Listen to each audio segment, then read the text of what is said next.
హల్లెలూయా, హల్లెలూయా. దేవుడికి వందనాలు, దేవాది దేవునికి వందనాలు, మీ అందరికీ వందనాలు.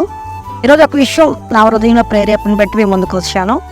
ఇర్మియా గ్రంథము 31 అధ్యాయంలో 3వ వచనంలో ఒక మాట అంటున్నాడు. ఏమన్నాడంటే, చాలా కాలం క్రిందట యెహోవా నాకు ప్రత్యక్షమై ఇట్లనెను, శాశ్వతమైన ప్రేమతో నేను నిన్ను ప్రేమించున్నాను కనుక విడువగా నీ మీద కృప చూపుచున్నాను అనేసి అంటున్నాను.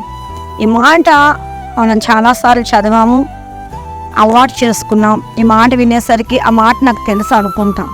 కానీ ఎలాగా అతను నన్ను ప్రేమించాడు, నన్ను ఎలా ప్రేమించాడు అనేది జ్ఞాపకం చేసుకుందాం. నేను చాలాసార్లు ఒక పాట కూడా రాశాను. దేవుని ప్రేమ మీద ఎక్కువ నాకు ఇష్టం. ఆయన మనల్ని ఎట్లా ప్రేమించాడు, ఎలా ప్రేమించాడంటే, మొదటగా ఆయన భూమిని ఆకాశాన్ని సృజించి అన్నాటిని సృజించి మనల్ని సృజించలేదు, మనల్ని తయారు చేశాడు. అతను ఆకాశం నుంచి నేలకి దిగివచ్చి మట్టిని తయారు చేసి ప్రాణవాయువుని నరుని తయారు చేశాడు. తయారు చేయకముందే నరుడికి ఏం కావాలో అన్నీ పెట్టేసి ఇది నీకోసం అని చెప్పాడు అనమాట. అది ఆ తర్వాత మనిషి అజ్ఞానంతో ఎవరిష్టం వచ్చినట్టు ఆదాము అవ్వ చేసిన ఆ పాపం వల్ల ప్రతి మనిషి పాడవుతూ దేవుడు ఏం చేసి అనేక మంది ప్రవక్తలు పంపించినట్లు ప్రవక్తలను కూడా కొట్టి లోకమంతా దేశమంతా నరులంతా పాడైపోతున్నప్పుడు ఆయన చూసి ఊరుకోలేదు.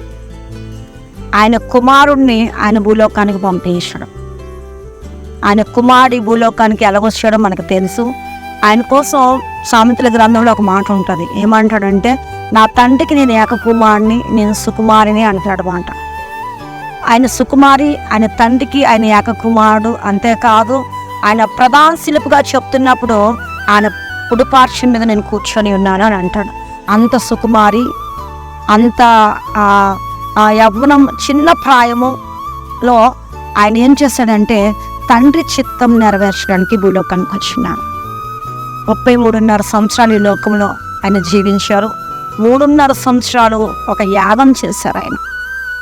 ఏంటి ఆ యాగం అంటే, మనం చేసిన పాపం ద్వారా మన అవిధేయత ఆయన గాయాన్ని, మన వల్ల అతను వ్యసనాక్రాంతుడయ్యాడని బైబిల్ చెప్తుంది.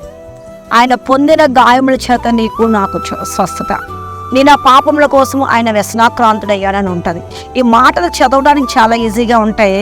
ఈ భూలోకంలో మనం చేస్తున్న ప్రతి పాపము ఆయనకి కొరడా దెబ్బలాగా వెళ్తూ ఉన్నాయి.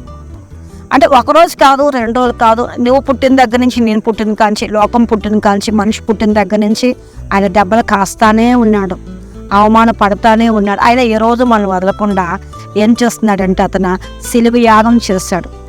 శిలువ యాగం చేయకముందు అతను భయంకరంగా హింసించారు. ఒకరితొక్కడు 40 దెబ్బలు కొట్టినప్పుడు నోరు తెరవలేదా అయ్యే ప్రేమ అని ఉంటుంది అన్నమాట. ఆయన ప్రేమ నోరు తెరవలేదండి, మౌనంగా అంగీకరించాడు. అతను అంగీకరించి మనం దెబ్బల కోసం ఆలోచించినప్పుడు 5,000 పైగా దెబ్బలు కాస్తున్నాడు అతను. అంతేకాదు, అతని గుండె పగిలిపోయింది, నరాలు తలలో నరాలు చిట్లిపోయినాయి, రక్తం చిల్లిన ముఖానం పడింది, మాంసం కీమాలాగా అయిపోయింది, శరీరం అంతా ఆ కీమాలాగా అయిపోయినప్పుడు ఆయన నోరు తెరవలేదు. ఆ తర్వాత ఆయన చనిపోయినట్లు మనం చూస్తాం. ఆయన చనిపోయిన అతను సిలువలో వేస్తున్నారు. ఆ సిలువలో వేసిన తర్వాత సమాప్తం అయిందని ఆయన ప్రాణం విడిచిన వెంటనే అక్కడితో సమాప్తం కాలేదు. ఆయన సమాధిలో పెట్టారు కదా, అయిపోయింది ఇంకా. కానీ సమాధిలో నుంచి లేచారు. అతను లేచిన తర్వాత తను మనుషులు మనస్తత్వాలు తెలిసి 500 మందికి ఆయన చూపించుకున్నాడు. ఇగో నేను మళ్ళీ లేచాను, నేను సమాధిని లేస్తానని, తిరిగి లేస్తానని కదా, ఇగో నేను లేచాను, ఇదిగో నేను లేచానని అందరికీ ఆయన గాయాలు చూపించుకున్నారు.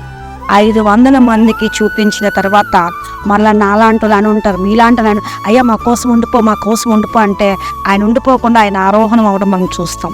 ఆరోహణం అయితే ఆయన అంటాడు, నేను వెళ్ళిపోవడం మీకు మంచిది, మీకోసం నేను ఆదరణకర్తను పంపించాను, అంతేకాదు మీకోసం నివాసాలు ఏర్పరచడానికి వెళ్తాను, అక్కడ నీకు నివాసం లేకపోతే మరలా నీకు నేను చెప్తాను అంటున్నాడండి. లోకంలో ఎవరికి కృప చూపించడం, ఈరోజు పుట్టిన దగ్గర నుంచి ఆయన సమాధి అయ్యే వరకు, అప్పటి నుంచి ఇప్పటి వరకు మనం పాపం చేస్తానే ఉన్నాం. యాకోబుని గురించి ఒక మాట, యాకోబు నువ్వు మంచివాడని కాదు, నువ్వు నాకేదో పూజించావని కాదు, అనేక సార్లు నీ పాప దోషాలు చూసినప్పటికీ నేనే నిన్ను ప్రేమించి నేను హక్కును చేర్చుకున్నాను, కొనలో నుంచి నేను ఏర్పాటు చేసుకున్నాను అంటాడు. ఈరోజు దైవసేనలు కానీ ఎన్నో నన్నే కానీ మన పిల్లలే కానీ మన కుటుంబాలే కానీ యావత్ ప్రపంచం భయంకరంగా నలిగిపోతున్నప్పుడు శాశ్వతమైన ప్రేమతో కృప చూపించి మన జీవింపు చేస్తున్నాడు దేవుడు. అదే శాశ్వతమైన ప్రేమ, ఆయన కృప. కనుక దేవుని ప్రేమను అర్థం చేసుకుంటూ ఆయనకు బదులు ఇచ్చేవారిలాగా ఉన్నాం. దేవుడి చిన్న మాటలు దీవించను గాక. Amen. God bless you all.